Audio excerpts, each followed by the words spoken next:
Want to shop at Walmart online? Creating an account only takes a minute. First, you want to open up any web browser. Now search Walmart, then head over to walmart.com. Once you get here, you want to click on the sign in option. Now select sign in or create account.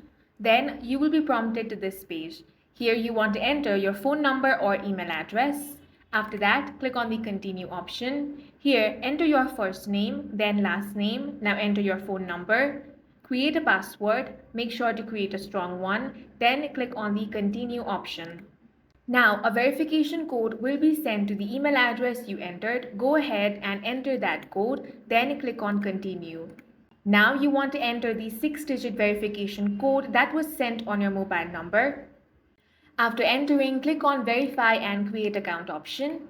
And with these easy steps, you have successfully created your Walmart account. If you found this video useful, make sure to hit the like button and subscribe for more videos like this.